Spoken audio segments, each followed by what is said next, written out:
What is something, really? Can it simply be whatever we choose, or does it have a fixed identity? We're going back to the basics today, not just of theology, but of logic itself. We're looking at the law of identity, what it is, and why it matters. Let's dive into this foundational law of logic. The law of identity says this: a thing is identical to itself. In other words, A is A. That might sound obvious, and it is, but it's a pillar of all rational thought. A tree is a tree, a cat is a cat, a balloon is a balloon. If we deny that a thing is what it is, we can't reason, speak coherently, or even disagree meaningfully. The law of identity is the starting point for any logical conversation, religious or otherwise. The law of identity seems particularly important in how it relates to the progressive Christianity and deconstruction movements. Because if God can be whoever you imagine him to be, the Bible says whatever you want it to say, and if truth is whatever feels good at the moment, then we've thrown logic and reality out the window.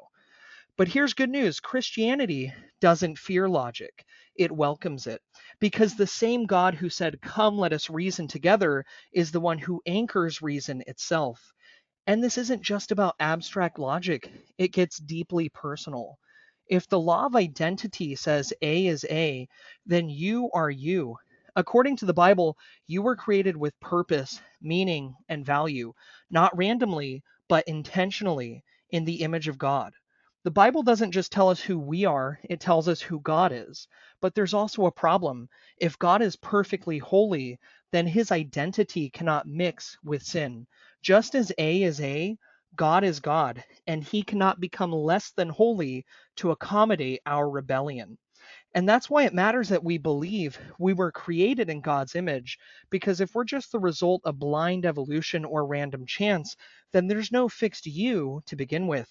Our identity becomes accidental and ultimately meaningless. What is the real identity of human beings? Are we basically good? Are we random accidents? Or are we made in the image of God and born with a sinful nature? I believe there's wonderful evidence that the Bible's reliable and true. I encourage you to explore it for yourself. Also, feel free to check out our playlists on the reliability of the Bible and on fulfilled prophecies in the Bible.